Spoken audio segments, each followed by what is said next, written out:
berkuasa. Amin. Terima kasih Tuhan, haleluya. Amin. Silakan duduk Bapak Ibu Saudara sekalian. Shalom Bapak Ibu.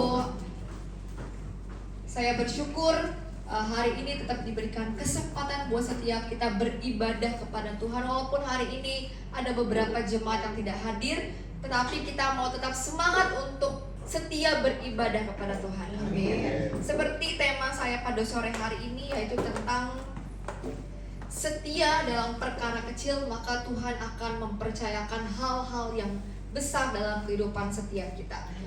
Ayatnya ada di Lukas 16. Lukas pasal yang ke-16 ayat yang ke-10.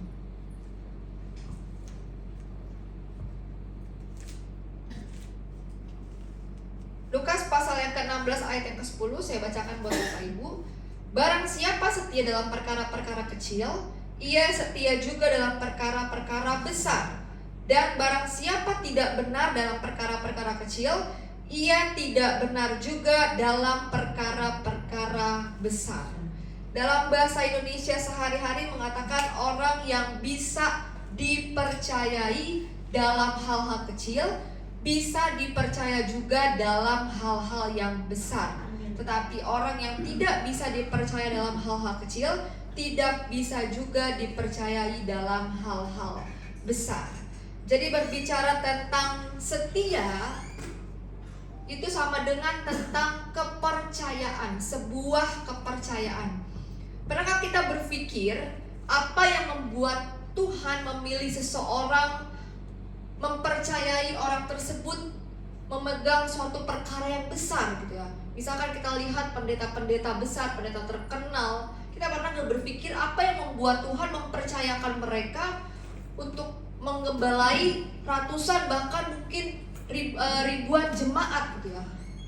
Kalau kita telusuri dalam Alkitab katakan bahwa mungkin apakah dia pintar gitu, apakah dia berpengaruh, apakah dia orang yang punya materi yang banyak, dalam artian dia orang yang kaya gitu.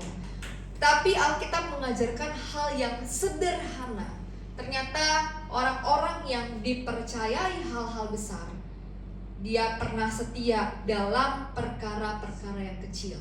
Perkara-perkara yang kecil. Mungkin seberapa dari kita pernah meremehkan hal-hal yang kecil.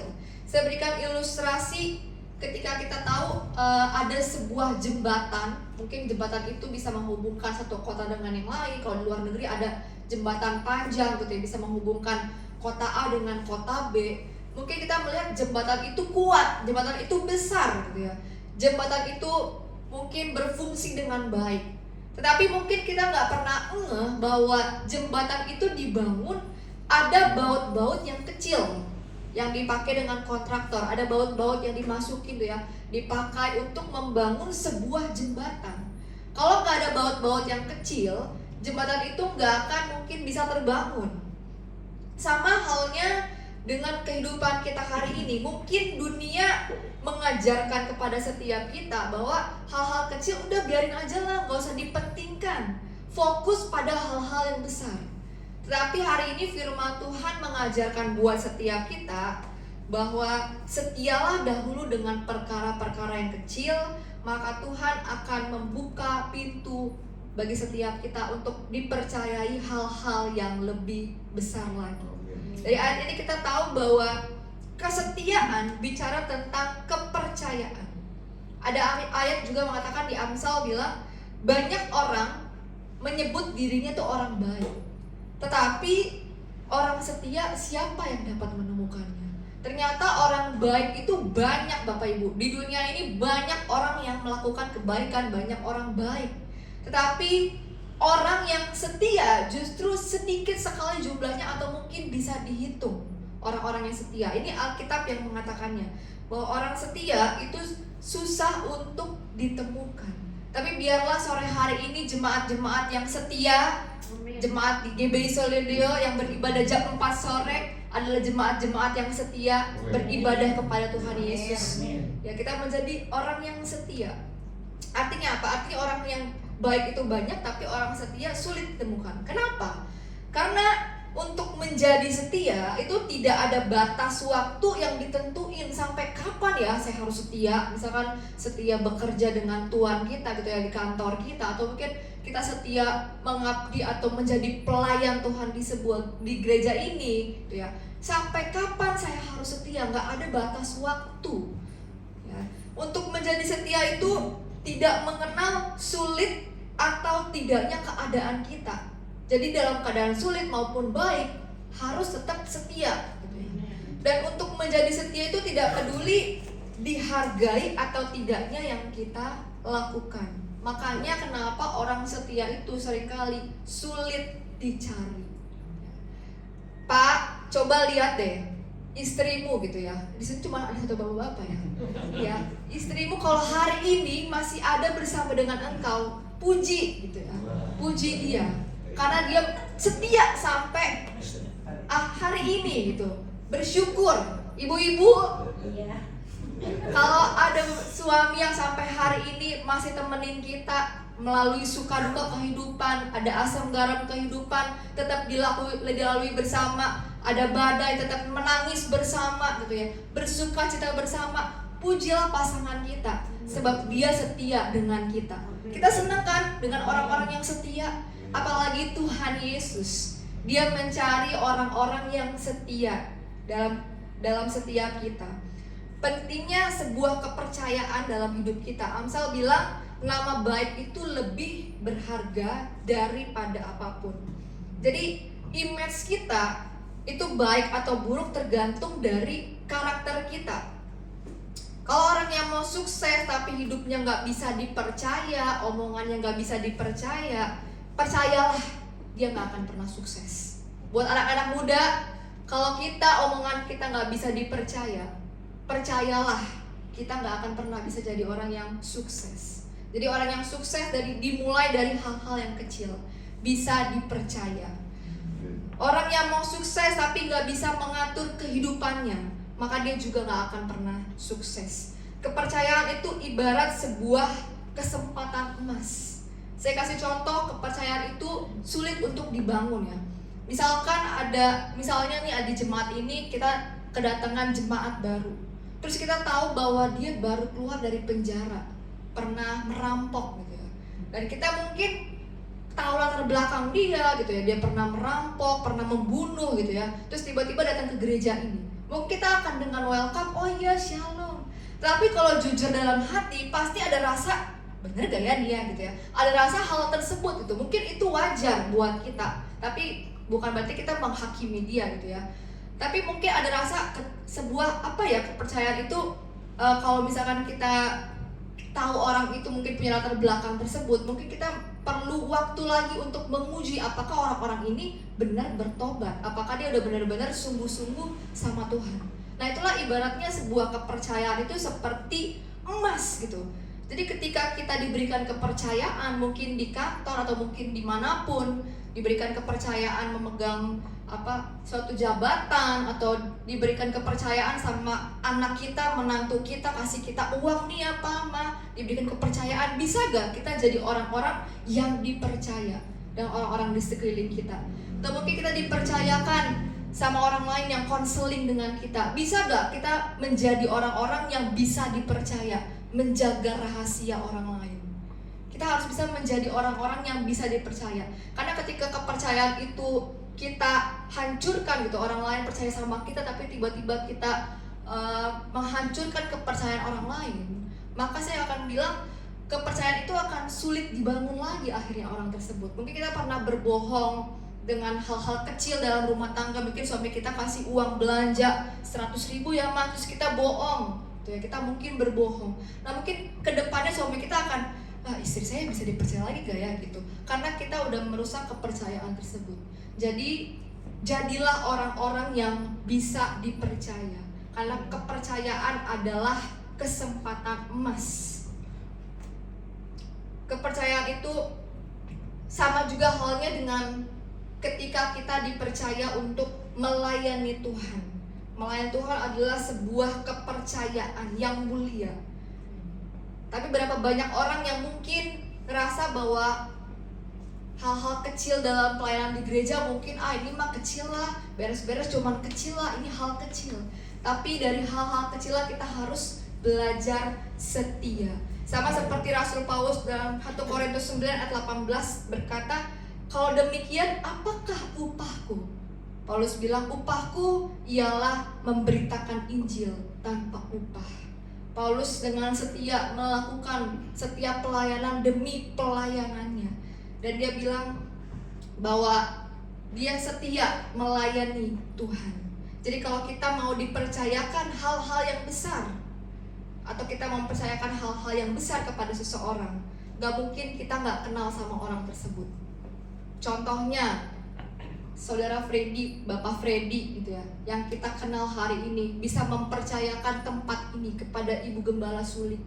Pasti udah mengenal lebih dulu, udah banyak cerita, Kok Freddy selalu bilang sama saya bahwa kenal sama Ibu Gembala itu udah sampai hampir 7 tahun kenal gitu, sering main, sering curhat, sering sharing gitu ya. Dan sejak saat itu dia bisa mempercayakan gereja dan rumahnya menjadi tempat ibadah karena ada sebuah kepercayaan. Nah, ketika kita mau mempercayakan sesuatu sama seseorang, mungkin kita mencari, wah ini orang bisa dipercaya gak ya?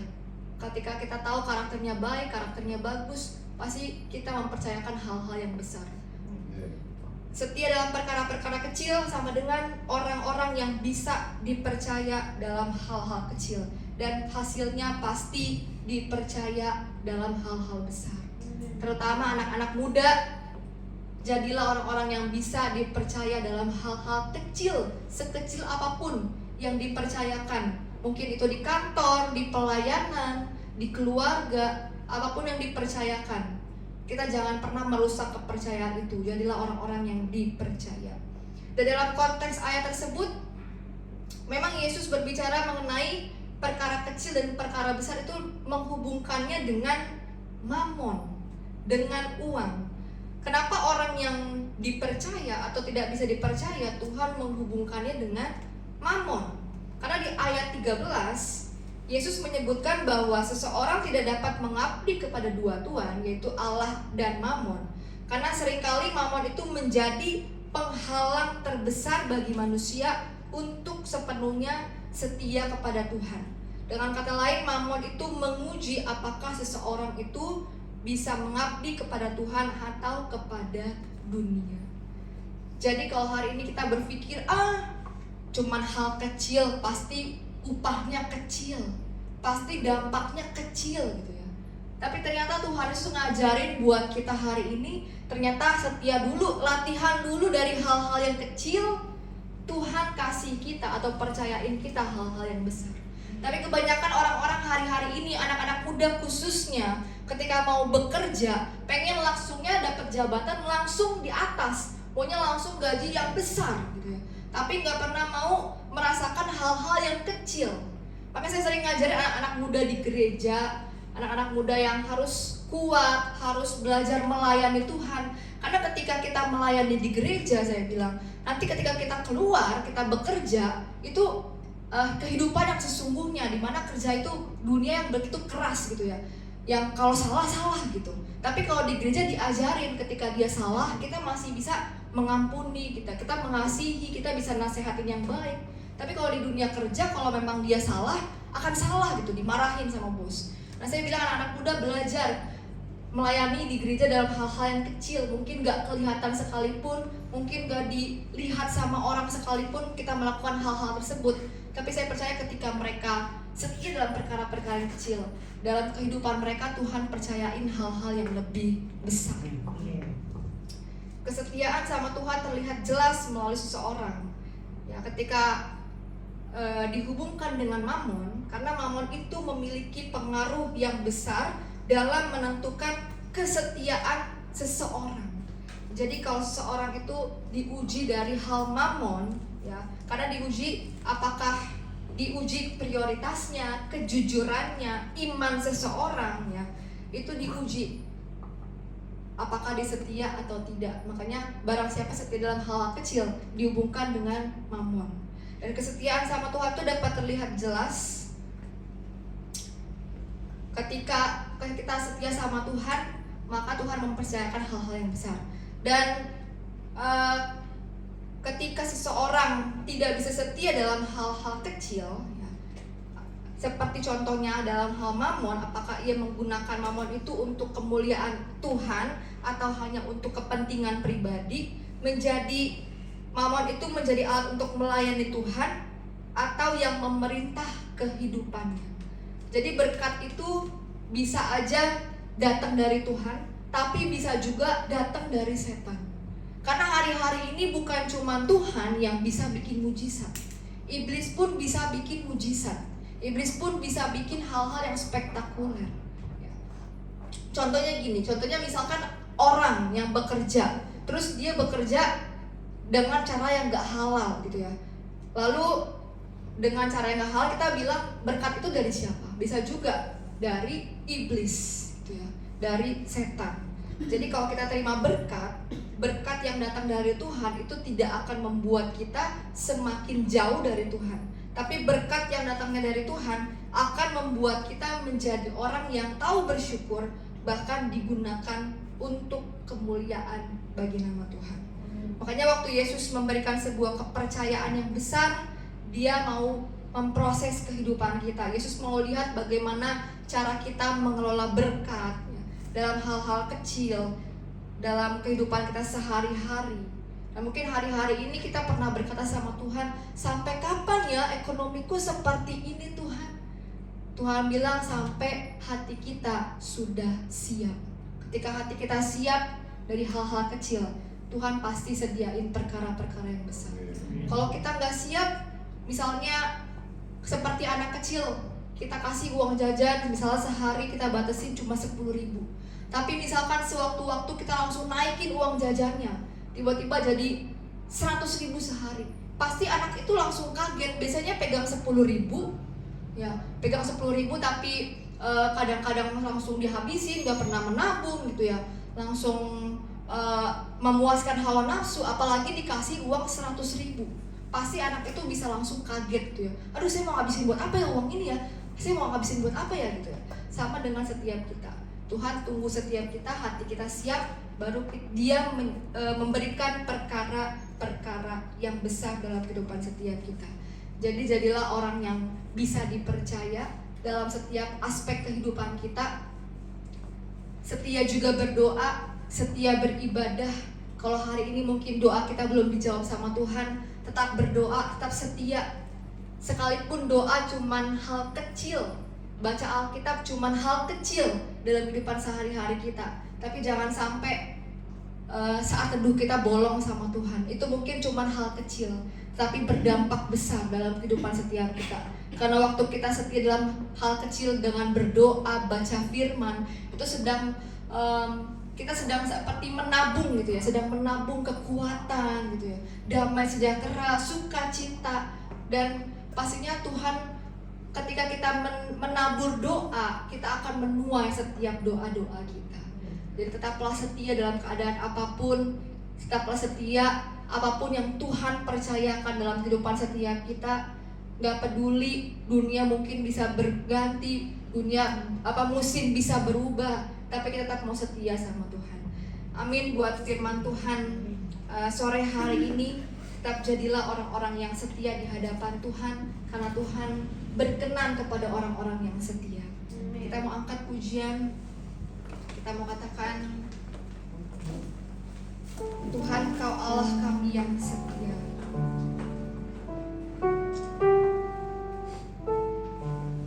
Untuk selamanya kami mau mengasihi Engkau Tuhan.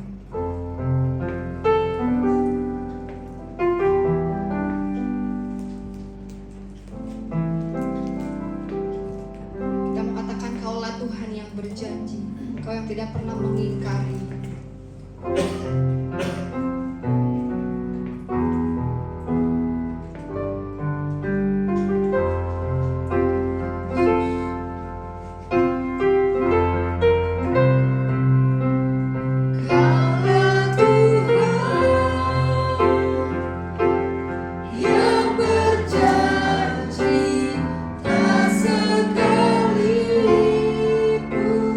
Kau ingkari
dalam keadaan baik, dalam keadaan gak punya masalah, ekonomi kita baik, dalam kehidupan nyaman, kita mudah dengan menyanyikan pujian ini. Tapi waktu ketika sakit kita belum disembuhkan, fisik kita terbatas, ekonomi kita hampir terpuruk, atau keluarga kita mungkin lagi berantakan, masihkah kita tetap mau setia melayani Tuhan dalam kehidupan setia kita? Hari ini Tuhan mencari orang-orang yang setia dalam setiap keadaan apapun. Dia menginginkan hati kita yang setia. Sekalipun mungkin hari ini doa kita belum dijawab Tuhan, kita mau tetap setia berdoa. Sekalipun hari ini sakit kita belum disembuhkan, kita mau setia berdoa. Sekalipun hari ini keadaan belum berubah, tetap setia sama Tuhan, setia melayani Tuhan, setia beribadah kepada Tuhan. Maka Dia akan memperhitungkan kesetiaan setia kita. Saya kesaksian sedikit. Mungkin hal-hal yang saya lakukan mungkin tidak dilihat orang, tapi setiap minggu saya melayani Tuhan sejak saya masih usia SMP. Saya ingat anak-anak youth pada saat itu hanya 2-3 orang. Tapi puji Tuhan hari ini di GBI Gloria yang saya layani anak-anak youthnya hampir 30 orang. Saya tetap setia melayani Tuhan. Dan saya bersyukur kalau saya diberikan kesempatan sejak SMP, saya bisa mengenal Tuhan sampai hari ini. Dan mungkin kesetiaan itu gak seberapa dengan yang Tuhan sudah berikan dalam kehidupan saya. Dan hari ini saya dipercayakan untuk mengembalakan sebuah gereja. Bahkan saya bukan hanya mengembalakan, tapi saya mengantar jemput jemaat. Dan saya bersyukur kalau hal itu dipercayain sama Tuhan. Mungkin banyak orang yang gak tahu, tapi saya tetap setia melakukan hal tersebut karena saya mau menyenangkan hati Tuhan saja. Biarlah hari ini Bapak Ibu boleh menjadi jemaat Tuhan yang setia sampai akhir kehidupan setiap kita. Makasih Tuhan buat firman-Mu hari ini. Kami percaya Tuhan, firman yang ditabur tidak kembali dengan sia-sia.